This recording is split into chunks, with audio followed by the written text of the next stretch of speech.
Hey guys, my name is JC, and I know it's been a while since I've made a YouTube long format video, but hopefully, with this new setup, I'd be making more of these videos. In today's lecture, I want to cover blood pressure or hypertension, and this is going to be first of a 3 or 4 part series on circulatory systems. And hopefully, by the end of this first lecture, you'll be able to understand how to naturally manage your blood pressure or how to naturally manage your hypertension. Okay. Hypertension, uh, typically people refer to it as elevated blood pressure. Okay. So we are going to learn all about blood pressure and why uh, it's elevated in individuals or why it's lower in individuals. But before we understand blood pressure, let's first try and understand why do we need blood or what exactly is blood, right? So if you look into the composition of blood, 55% of blood is basically plasma, and roughly 45% is cells. In plasma, again, you have 90% is just water, just water. Then the remaining is you have electrolytes like sodium, potassium, calcium, magnesium, and so on. Then you have fuels like glucose, amino acids, then you have fatty acids, right? Then you have proteins like globulin, albumin, fibrinogens, and then you also have hormones and you also have waste products. So hormones, proteins, and waste product, right? So your blood plasma is really composed of many different things, and as you can see, this is all very important. This is exactly what your body needs. All of your cells and tissues need all of it, right? The electrolytes, the fuels, the proteins, the hormones, all of this is important. And when we talk about the cells, basically you have RBCs, you have WBCs, which is your white blood cells, and you have platelets, right? Which is also needed to first carry oxygen to your cells and tissues to fight infections. Okay. And these are typically made in your bone marrow and the intracellular water, because these cells are also largely made up of water. The water comes from the water that your body maintains for homeostasis. If you combine the total water in blood by volume, because again, these cells are also made up of water by large, and the plasma itself is 90% water, roughly 80% of your blood is just water. And this is important. Okay. 80% of your blood is just water, right? And this water or blood needs to be reached out to or needs to be sent to each and every single cell in your body. Without this blood, the cells will not survive. And how does your body make sure that the blood reaches each and every part of your body? By using what we refer to as a circulatory system. And it's not very different from a plumbing system that you have at your home. Like you would need water in your tap, you would need water in your flush, you would need water in your shower, and you will have a mechanical pump somewhere. Could be in your house, could be in the society, could be in the municipality. That's pushing the water through the pipes, right? And those pipes then create a distribution network. And that distribution network is what gets you water in your tap, in your shower, and in your flush, right? In your body, we have something called as the heart. That's your mechanical pump.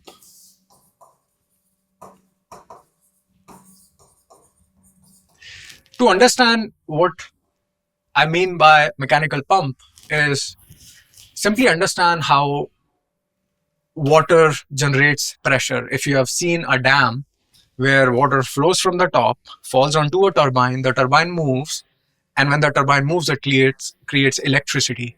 The opposite can also be done. If you supply electricity to a turbine, it can pressurize the water, and that water can move, right? So that force is also referred to as a hydrostatic force.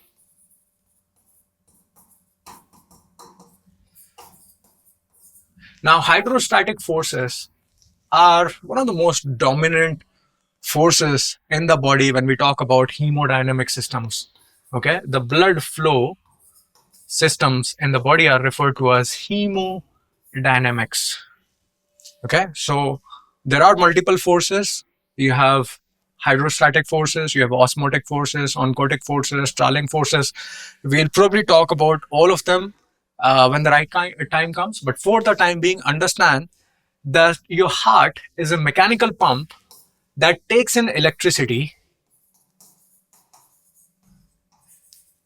and converts electricity into beats, and these beats then contract and expand your heart, which creates hydrostatic pressure, and that hydrostatic pressure allows your blood to move through the different vessels in your body, right? You have arteries and veins,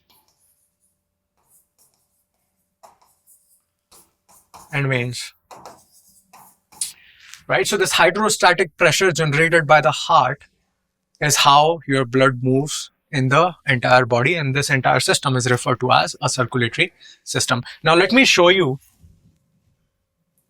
in 3D how it looks. So I have this system, and you can see that there's a view of the heart beats, and you can see that you have both arteries and veins. So this, for example, on the left hand side, you have the vena cava or the inferior vena cava, and then you have the superior vena cava, and they are pushing the blood into your heart, one of the valves, the right atrium. From there, it's going to the right ventricle. From there, it goes into your lungs through the pulmonary valve, and from there, the deoxygenated blood is then oxygenated, and then it enters the left atrium, and from there it goes into the left ventricle, and from there it gets pushed into this aorta, and from this aorta it further gets pushed into your carotid arteries, your coronary arteries, your brachial arteries, basically everywhere in your body. And these arteries then further get distributed into tiny arterioles and capillaries and so on. So that's how entire cell system, or each and every cell, each and every tissue and organ in your body receives blood. Okay, now you can have a look at it, and of course we'll cover all of this in far more detail in lecture 2. But for the time being, understand how your heart generates hydrostatic pressure that basically pushes blood into your entire body, right? So when the heart is pushing the blood into your entire body, you have to understand a very simple thing. Okay, your heart is pushing blood into the aorta. This is your main artery, and so when it pushes the blood into the aorta, it pushes it with certain amount of pressure, which we also refer to as ejection. When a better way to visualize this is, think of a balloon and imagine that there's an opening on the balloon. Now, when you squeeze the balloon, the water out of the balloon will come out, right? And it will suddenly come out, and it will come with certain amount of pressure. So the aortic pressure is basically what we want to measure when we measure your blood pressure, right? And this is also typically referred to as MAP, or mean arterial pressure.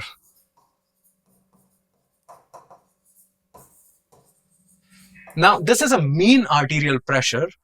Understand that when the squeeze happens, or when the heart contracts, the pressure is going to be slightly higher, and then the pressure is going to fall down. So basically there's two phases. One is the systole, and one is the diastole. This is the contraction phase, and this is the relaxation phase. And typically, in a healthy human heart, healthy human body, your systole is somewhere around 120 mm of Hg. Okay, and diastole is roughly 70 to 80 mm of Hg. And again, this is uh, the pressure in your aorta, and again, this can vary depending on the workload, right? Your blood pressure is extremely variable. It varies throughout the day, and when we measure blood pressure, we want to measure blood pressure in your aorta. And when you use a cuffing mechanism, when you use the blood pressure machine, the reason why you use it on your left arm is because your brachial artery is a good proxy for your aorta. But there can be a little bit difference, and the difference can be even more when you go from, let's say, a carotid artery to your abdomen arteries to arteries in your legs, right? So pressure can vary a lot, but what we are most interested in is understanding the aortic pressure, or the pressure in your aorta. Now, we are not going to talk about systole, diastole. We'll just typically refer to as MAP, or the mean arterial pressure. And there's a very simple equation that is central to circulatory systems. Okay, this is a very, very important equation. If you understand this equation, you'll understand a lot about circulatory systems. This equation is that mean arterial pressure is equal to cardiac output times SVR, or systemic vascular resistance. Okay, now understand that this is a blood vessel. Okay, and this is, let's assume that this is the blood in the vessels. This blood is going to exert certain amount of pressure on these blood vessels. Could be arteries, could be veins. Arteries typically have multifold amount of pressure, whereas veins typically maintain very little amount of pressure. If you actually compare the pressure in your aorta versus, let's say, pressure in your superior or inferior vena cava, the difference is going to be massive. If you're talking about aortic pressure, we're talking about 120 80 mmHg. In your veins, probably that's going to be 6 to 2 mm of Hg, right? So veins experience very less pressure, wherein arteries experience extremely high pressure. Okay, so back to this. So assume that this is a blood vessel, and it's an artery, and so assume that the blood is going to exert certain amount of pressure on the arteries. Now these arteries by themselves are going to push back, right? So the amount of pressure that the arteries exert is referred to as SVR, or systemic vascular resistance. Again, that depends on all the combined resistance from the arteries, but a single artery is also going to give it some resistance, and that resistance is referred to as vascular resistance. When you combine all the vessels in your body, it's referred to as systemic vascular resistance, right? So mean arterial pressure is basically two things: your cardiac output and your systemic vascular resistance. Now we'll talk about systemic vascular resistance in a while, but first let's understand cardiac output. See, cardiac output is basically how much of your blood is being pumped by your heart per minute. Okay, so it's typically referred to as typically measured in terms of liters per minute, and generally it can be 4 to 6 liters depending on the workload, right? And it further depends on heart rate and your stroke volume. I will just mention it here: stroke volume. Now, heart rate is very easy to understand, how many times your heart is beating. And how does heart beat? Like I said, it's a mechanical pump, and it's powered by something called as SA node, or sinusoidal node, or also referred to as a pacemaker. And the pacemaker is also regulated by your brain, your sympathetic nervous system, right? And so depending on your sympathetic activity, the heart can beat faster or slower. Again, not getting too much into details, but your heart beats and the number of times your heart beats in a minute, that we typically refer to as the heart rate. Okay. And stroke volume. Now, stroke volume is again dependent on three different things. One is your preload, second is your contractility, and the third one is post load or after load. Now, preload essentially is multiple things, but most important is your vascular tone and your blood volume. The blood volume from where? Because this is preload, right? So blood volume in your veins, not arteries. Let's try and understand this in detail. But before I talk more about blood volume and what controls blood volume, let's also understand what we are doing here. Okay, first let's just revise everything that we have learned so far. Okay, so first, mean arterial pressure is cardiac output times your systemic vascular resistance.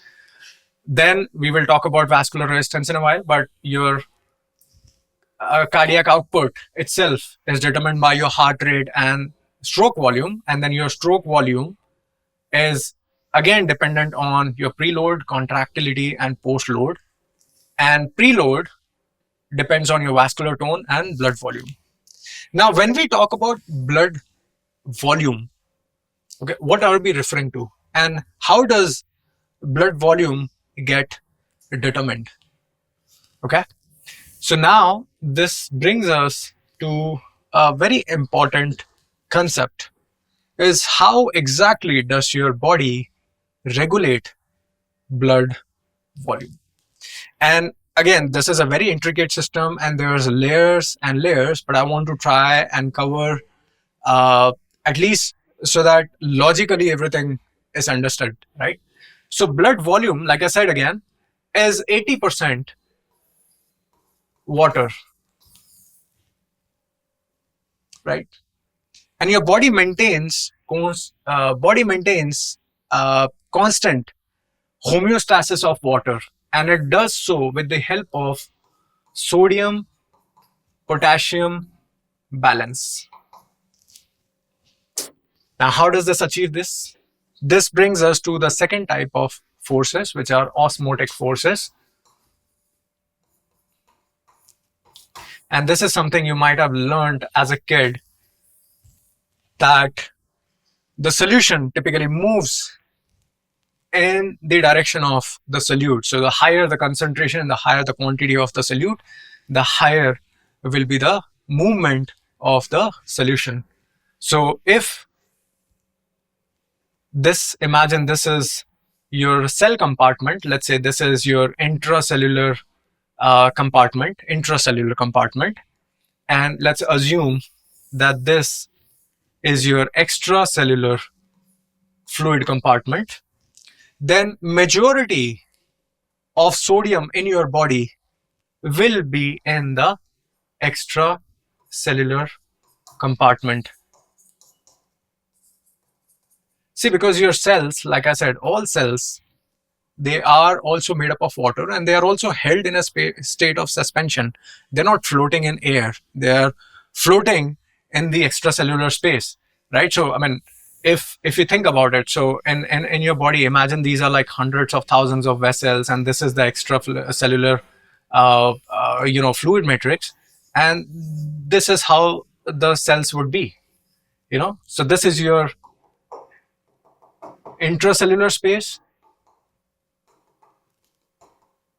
This is your extracellular space, right? So coming back to this, assume that inside the cell you have intracellular space and outside that you have extracellular space. Majority of the sodium is going to be concentrated in the extracellular space, and majority of the potassium is going to be concentrated in the intracellular space. And so in a normal physiology, when you have the right amount of sodium and the right amount of potassium, you are also going to maintain adequate amount of blood plasma volume. And for some reason, if this balance gets disturbed when you have more amount of sodium extracellularly, what will happen is that water will start accumulating in the extracellular compartment. The same will also happen when you have less amount of potassium, because like I said, this is osmotic forces at play. So more the solute, the water will move towards more solute concentration. So if you have more sodium outside the cells, the water will move more towards outside the cells. And if you have more potassium inside the cells, more water will move inside the cells, right? So intracellular and extracellular water balance is also what primarily determines your blood volume. Because what happens, let's say this is your capillary, this is your vessel, okay, and this is your, assume this is your cell, and this is, let's say, intracellular compartment, this is your extracellular compartment, and this is your extracellular fluid. Okay, let's assume this is your extracellular fluid. Now this is a capillary. What happens is when, and there's a constant exchange between the extracellular fluid as well as the content from the capillary. So when your extracellular fluid increases, this starts going inside the capillary. And again, we can talk about osmotic, oncotic, and Starling forces, which we can cover probably in the next session. But understand that there's a constant exchange of volume. So when you have higher ECF or higher extracellular fluid, it will result in higher blood volume.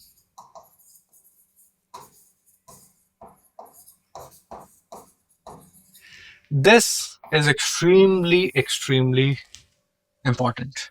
Okay, you have higher extracellular fluid, it will result in higher overall blood volume.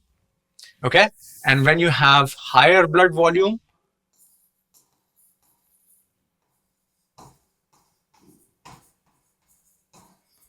it will result in higher stroke volume. Because remember, stroke volume also dependent on preload, postload, as well as contractility. Okay, and for majority of the people with primary hypertension, where hypertension itself is the causal driver and not the other way around, it's the high blood volume. And this is, like I said, three things causes high blood volume. Like I said, sodium, potassium, and fluid intake. Because at the end of the day, what maintains this blood volume apart from this, and this whole system is maintained by your kidneys.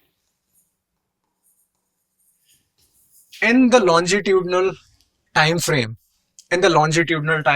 kidneys are one of the biggest reasons for change in your blood volume. And kidneys utilize a mechanism called as RAS, or the renin-angiotensin-aldosterone system, which you don't have to talk about right now, but understand that this RAS system is very critical, and using this RAS system and also reabsorption of Na, and also excretion of potassium. So your kidney utilizes different mechanisms all working together to maintain blood volume. And kidney is also fitted with something which we call as juxtaglomerular apparatus. And so this juxtaglomerular apparatus is the one that detects change in blood volume. It also detects change in concentration of sodium ions. So basically, anytime you are dehydrated, anytime you have low sodium, anytime you have lower blood volume, it's all detected by juxtaglomerular apparatus, and then it makes your kidneys activate different kinds of mechanisms like RAS, sodium reabsorption, or excretion of potassium to restore blood volume and to restore blood pressure. Because if, like I said, the equation is fairly simple, right? MAP is equals to cardiac output into SVR. And again, we have not covered SVR, right? So your arterial pressure is also dependent on cardiac output, but at the same time, cardiac output is also dependent on mean arterial pressure, right? So one depends on another. So if your body has an increased demand for blood, which means that it wants more cardiac output, then the body has to respond back by increasing blood pressure. Okay, so kidneys can do that. So the way they maintain blood volume is by increasing or decreasing blood pressure. And how do they increase or decrease blood pressure? By either excreting potassium, by either excreting sodium, by either reabsorbing sodium, by either reabsorbing water, right? So there are multiple ways in which kidneys can respond back to change in blood volume, change in your sodium, potassium blood balance. And so kidneys are extremely agile, and they are pretty resilient organs unless until they run into toxicity, which is a topic for a different time. But point being, your kidneys are extremely important, and they're the ones that eventually maintain your long-term blood pressure. Okay, so what are the main things that we saw that drive your blood volume? Like, once again, sodium, potassium, and your fluid intake. There is this equation that kidneys typically follow at steady state, and this comes directly from Richie Guyton's physiology. That says that at any given point of time, sodium input should match sodium output. Okay, this has to match. This is non-negotiable in Guyton's fluid physiology. He says that at steady state, sodium input must be equal to sodium output. And so your kidneys are basically trying to balance this equation at all times. And if they are trying to balance this equation at all times, then kidneys have basically different mechanisms, like I said, to balance this equation. If you consume more sodium, then kidneys have to excrete more sodium, right? If you consume more water, then kidneys will excrete more water, right? And so and so. So this equation must hold true. And this equation, if you think about it, if somebody is consuming more sodium, the kidney is going to try and balance this. And in a way that it's trying to balance it is by excreting more sodium. And when sodium is excreted, your water also excretes, okay? Because water follows sodium gradient, right? This is a very important equation. Remember, for kidneys, sodium in must be equal to sodium out. Now, majority of the times when you get hypertension, and what I've seen in my personal experience, I'm sure you'd have a different experience if you go to a good doctor, they would not be able to fully investigate if your blood pressure is elevated because of your cardiac output or because of your SVR or systemic vascular resistance, right? And what happens is, sometimes when you don't adequately understand the root cause for if the hypertension is the causal driver or if it is actually the end result of something which is messed up in your heart, you can end up giving certain medications to people that might not be a good idea. Like, for example, if you understand, let's talk briefly about RAS. So kidneys have this mechanism called RAS, right? And RAS is basically renin, which is released by your kidneys. Then your liver releases angiotensin. They combine together to form angiotensin 1. And then your lungs have an enzyme called as angiotensin converting enzyme, which converts angiotensin to angiotensinogen 2. And when angiotensin 2 is released, it basically triggers two mechanisms. One is your aldosterone from your adrenal cortex, triggers aldosterone, which basically uh, excretes water, causes sodium, which basically results in sodium reabsorption and therefore water retention. Aldosterone, and also increase in blood pressure. So what typically, if you go to a doctor, they'll give you multiple medication, right? One of those medications would likely be ARB, or an angiotensin receptor blocker, right? Which kind of cuts down this part. Okay, or they will give you ACE inhibitor, which basically cuts down this part, right? So basically what they do is they try to suppress your RAS, and therefore your body does not increase blood pressure, because what's the end result of the RAS system? The RAS blockade is to increase your blood pressure, right? So if you shut down RAS, or if you suppress RAS using an ACE inhibitor or an ARB, basically you're suppressing RAS, and therefore you're also suppressing the blood pressure. Now, there's a rationale. There's a good rationale for why doctors do this, and they can explain you how increased blood pressure can affect your arteries in the long run, and that they can also drive stroke and myocardial infarction in the future. But when we talk about research, majority of the research on these AHT or antihypertensive drugs is roughly 3 to 5 years old. The study duration is not more than 5 years, right? And the longest running trial, which is the SPRINT extension trial, I think the duration was for this trial was around 5.9 years.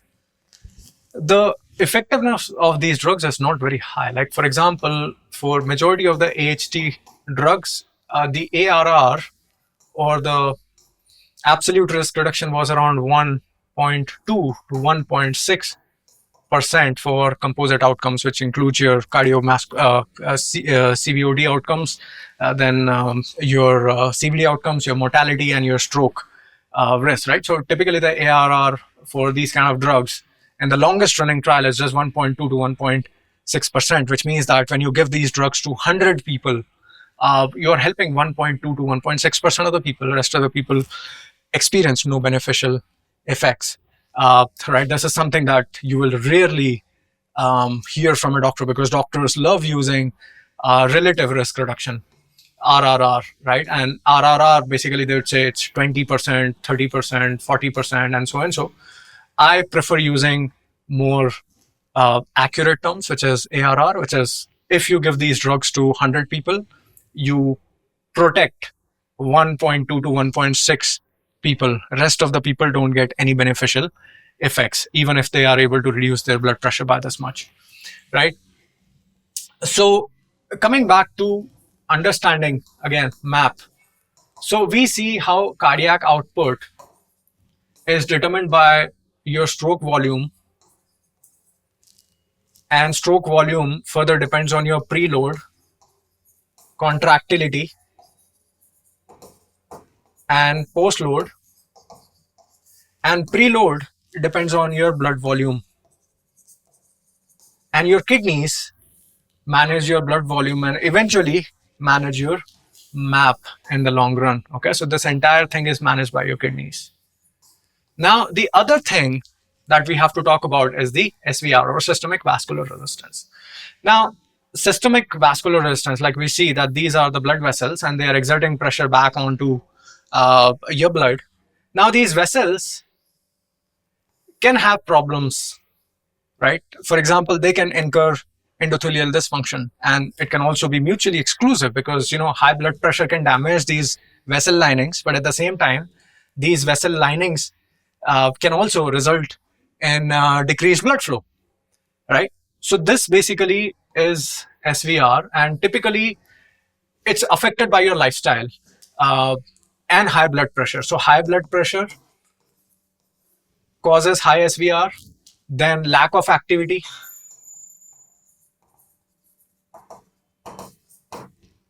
Then high calcium. I'll talk about this. High calcium, low nitric oxide, smoking, one of the biggest reasons for poor SVR, right? And all of these things, like I said, they all have a very mutually exclusive and very tight relationship with each other. For example, smoking also results in no NO. No NO also increases your calcium ion concentration in your smooth vessels. Then again, lack of activity increases NO. If you don't do activity, that again increases Ca plus. And calcium is important to understand here. So calcium ion is what results in contractility of these blood vessels, right? And so when you have more calcium ions inside these smooth vessels, it affects contractility. These vessels are not able to contract properly, and that affects their compliance. And it also increases the SVR. Let me show you a 3D of what I mean. And this might take some time because I'll have to load the model.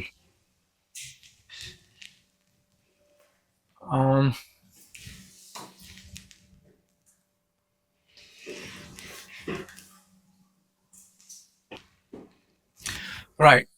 So if you see, this is an artery with high blood pressure, and you can see that it's struggling with proper expansion and contraction. So in cardiovascular systems, we use this word called compliance. Compliance means the vessels or your heart and how well they respond to load or pressure. Okay, so if you can see that these vessels are poor compliance vessels, okay, they are not highly compliant because the blood pressure is high, but the vessels are not expanding accordingly, which is causing even more blood pressure. Okay, and this typically happens when you have lot of calcium ion inside your blood vessels, which increases your SVR, which also affects your contractility. Now this is artery with high blood pressure. Now let's talk about a healthy artery with no blood pressure, and you'll be able to see the difference between contractility. Now this, look at this, okay? See how the vessel is expanding or fully dilating. Okay, the dilation is happening in a very nice manner, and that's why you have proper blood pressure. Okay, so when your vessels cannot dilate properly, they often are because either because of high calcium concentration or because they have high SVR. And both the things, like I said, in physiology, everything affects everything. So once again, you see, this is a highly compliant blood vessel, and it's able to regulate blood pressure normally. You can see the system is expanding and contracting, expanding, contracting properly. And this is a blood vessel which has poor compliance. This is a blood vessel with poor compliance, and you can see how it is not able to contract and not able to expand or dilate properly, okay, resulting in higher SVR and eventually higher blood pressure. Right. So if you just fix these issues, and again, I know this is kind of like a circular thing, because high blood pressure affects SVR, SVR affects high blood pressure. But basically, if you fix your lack of activity, when you start working out increases the production of nitric oxide, and nitric oxide via automatically suppresses calcium ions. It also increases contractility of your heart vessels.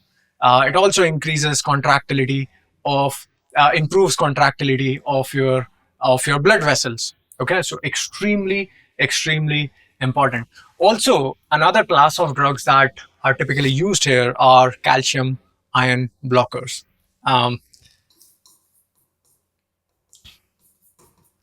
Calcium channel blockers.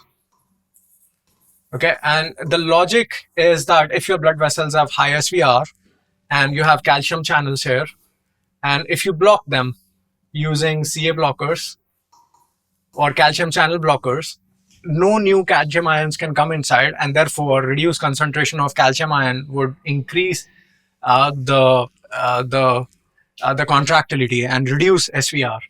The only problem with this is that while calcium channel blockers have a positive effect on your blood vessels, because it's a desirable characteristic that you want to have lesser contractility, lesser calcium ion channels, lesser calcium here, so that you have improved contractility and blood vessels dilate properly, right? So it allows them to relax. But you don't need the same happening with your heart, right?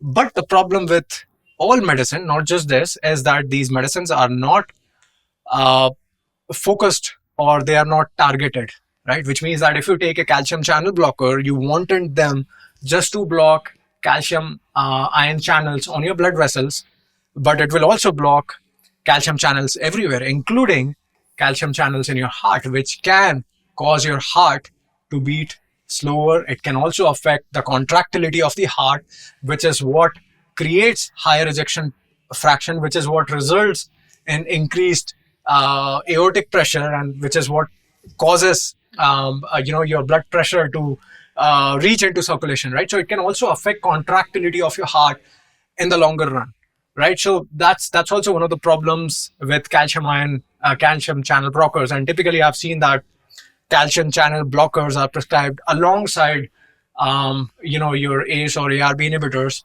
or sometimes even are adding along with NSAIDs or even diuretics, because most of the times when people come to doctors with these issues, they are almost always on multiple medication. And this also results in something called as a triple whammy effect. This is a well established effect in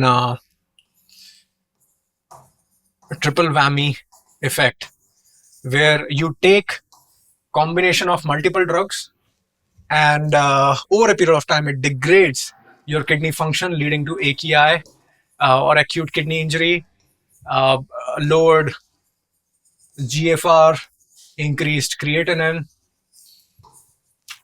and also hyperkalemia, right? And this can again increase toxicity in your kidneys, which again are extremely important because they're the ones that manage blood pressure lifelong. So what if you just follow the normal physiology, and like I said, these drugs are often prescribed for lifelong, and majority of the research that we have on safety of these drugs is just 3 to 5 years. And even in those 3 to 5 years, we have data that suggests that combination drugs can affect your kidneys. They can degrade your GFR. They can increase your hyperkalemia risk.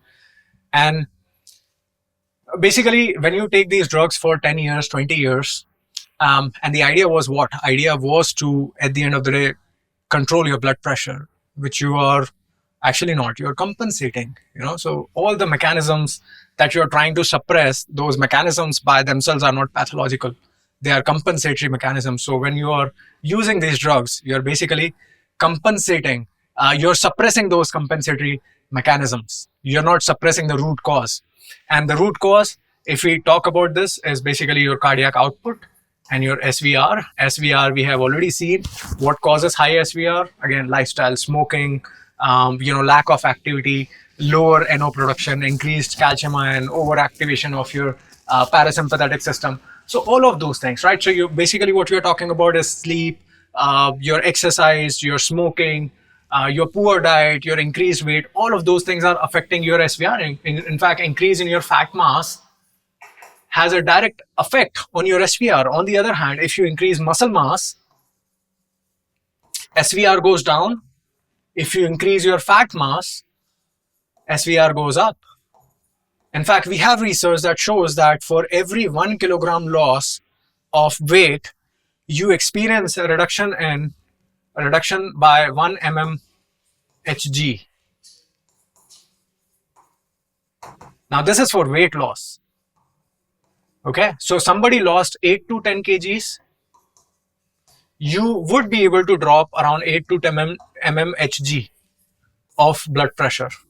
And imagine if this was only fat loss while you gain muscles, this effect would be even more pronounced. It's something that we have seen in fitter community for people from all age groups, right? So losing weight is one of the best ways to reduce your blood pressure, because if you think from a commonsensical view, also cardiac output, when we are talking about, and we are talking about, so cardiac output also, there's something that we have to talk about. So why do we need cardiac output? Cardiac output is what?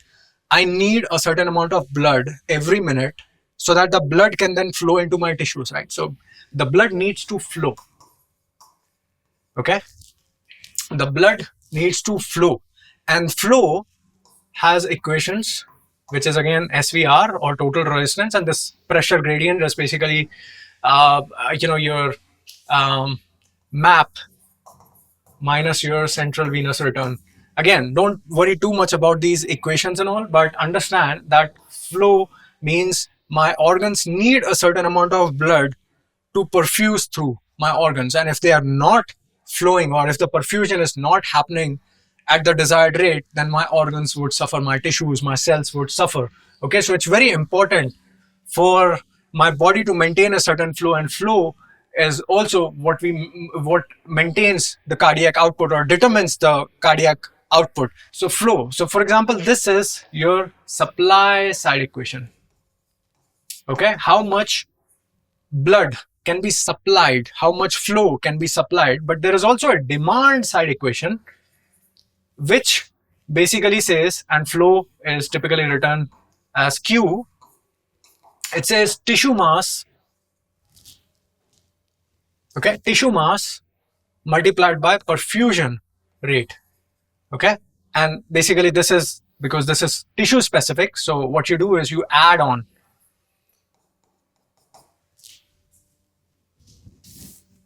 So your demand side equation for flow involves tissue mass. So more tissue mass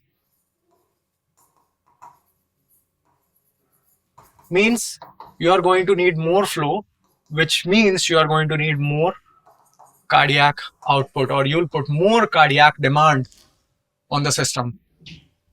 Okay, so when you gain more fat, you automatically increase your cardiac demand, and fat also increases SVR, systemic vascular resistance, right? So you have double effect, wherein in case of muscle mass, even though your cardiac output goes up because there's more tissue and more demand, your SVR goes down.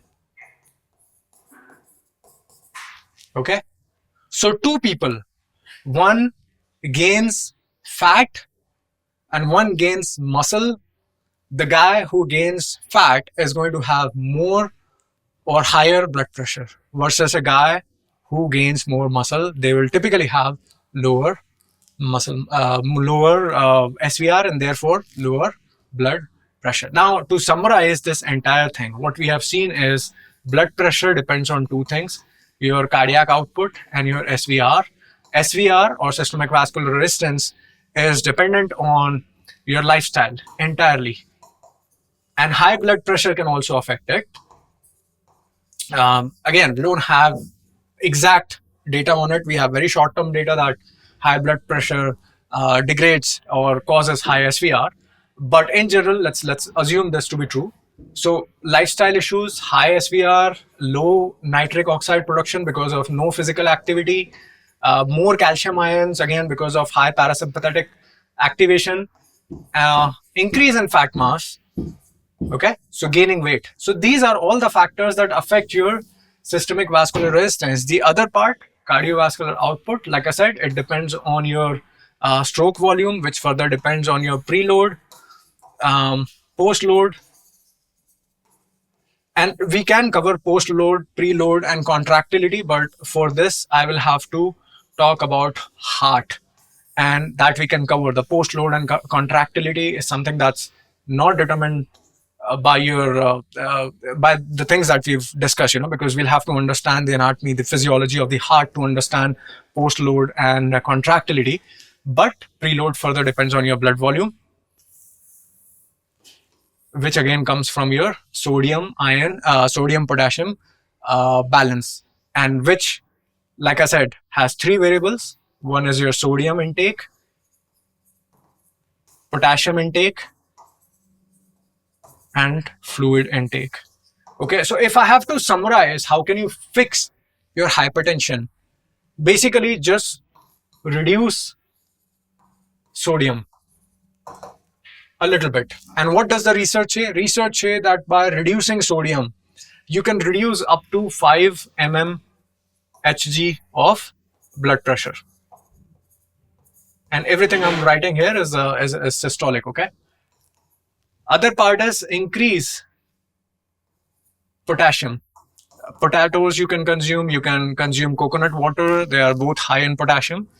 This research also suggests that up to 5 to 8 mmHg improvement in your blood pressure.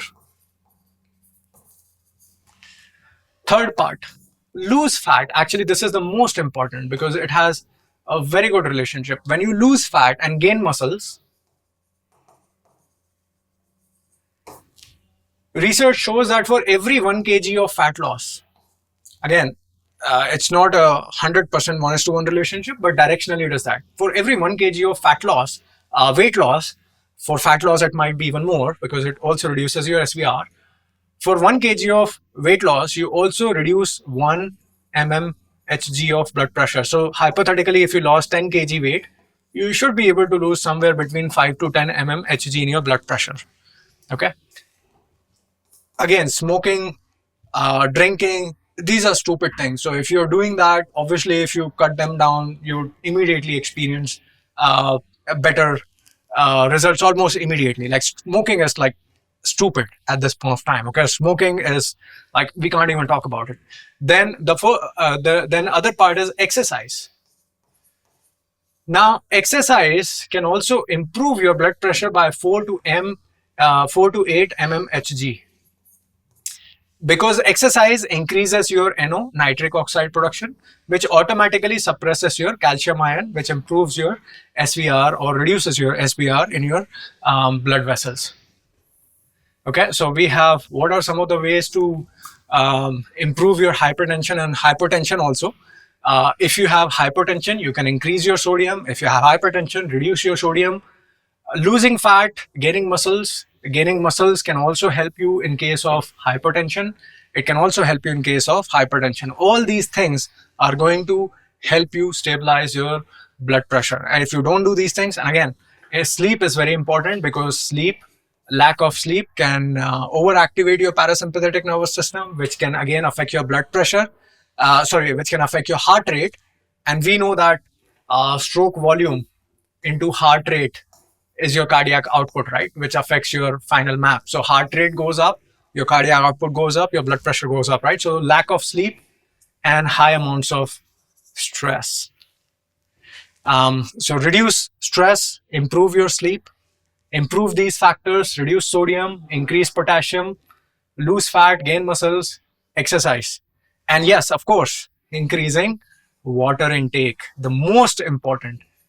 Because literally the reason why your body is, doing all the, drama through RAS and sodium absorption and excretion of potassium is because what is sodium doing in your body? Sodium basically just maintains a water homeostasis, right? If you excrete sodium, you excrete water. If you retain sodium, you retain water. And like I said, blood is basically 80% water, right? So all the drama that your body is doing, all of this is primarily because it wants to maintain blood volume, which is basically water. It's trying to preserve, it's trying to conserve water, right? So when people are chronically dehydrated, this is also what leads to chronic hypertension, okay? So I think we have covered quite a bit. If you don't understand anything, just watch this video again, some basic formulas that you have to remember. And in the next session, in the next lecture, we'll talk about the entire physiology of the heart and all the issues, right from the structural point of failures to electrical conduit. We'll also probably understand about ECG, echo, different kinds of tests that you can conduct. If you have elevated blood pressure, what all things can you check? And I think this is going to be one of those series where there's no end to how much we can learn. And hopefully this session was helpful, and I'll see you guys in the next lecture when we cover part 2 of the circulatory series. Thank you so much.